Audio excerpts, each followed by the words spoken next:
Who is Colonel Samuel Flagg? And what do you need to know about this supposed CIA agent who showed up from time to time at the 407 7th MASH unit?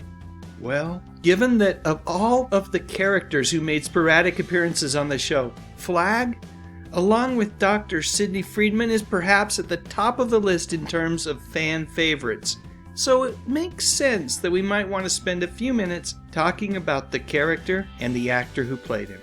During the mid-70s, m.a.s.h was arguably one of the most popular shows on television, and while the regular cast was fantastic, the guest stars were equally as wonderful.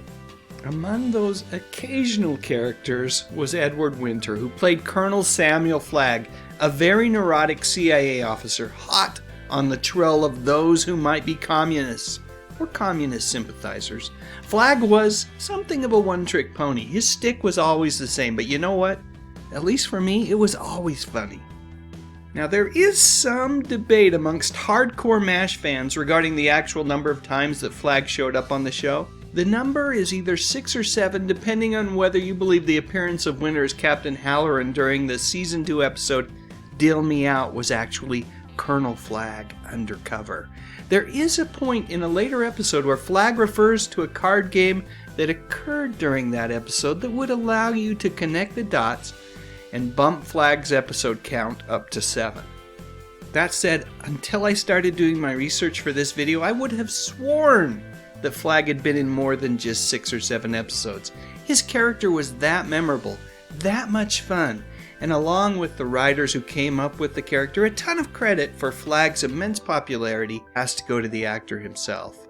Before taking on the role of Flagg, Winter was best known for his work on the stage. In fact, Winter received 2 Tony Award nominations for his performances in the original Broadway productions of Cabaret and Promises, Promises. From everything that I've heard, Winter was one of the most amiable and professional individuals that you could ever choose to work with. He took each role very seriously and felt blessed to be able to call acting his profession.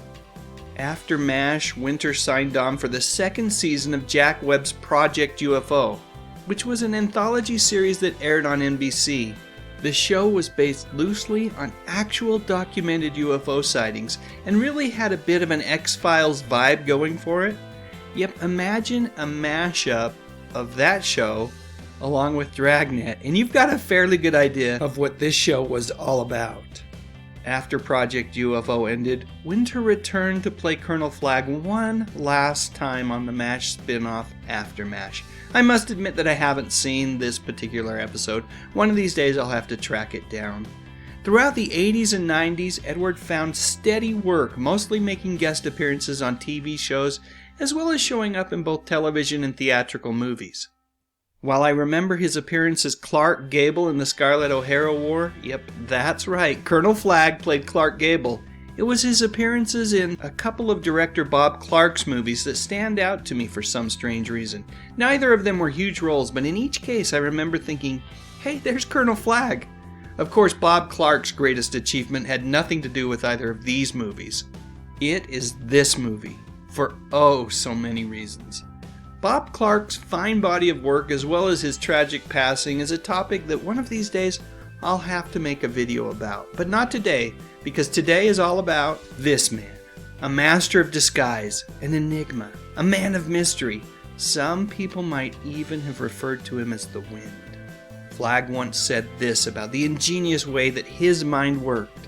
Nobody can get the truth out of me because even I don't know what it is. I keep myself in a constant state of utter confusion. Whatever he was, whoever he was, Flagg, as played by Edward Winter, was a complete joy to watch. I found a discussion thread where fans debated whether or not Flagg should have made a few more appearances over the final seasons of the show, and there were a couple of comments that really stood out for me.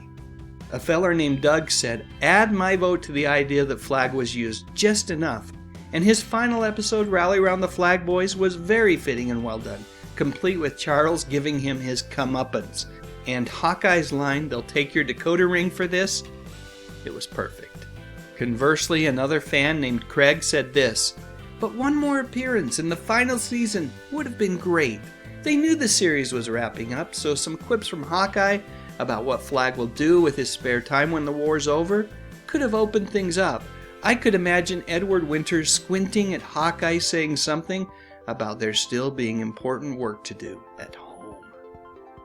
Personally, I'm with Craig. One more episode with Flagg, somewhere during that final season, well, it would have been perfect.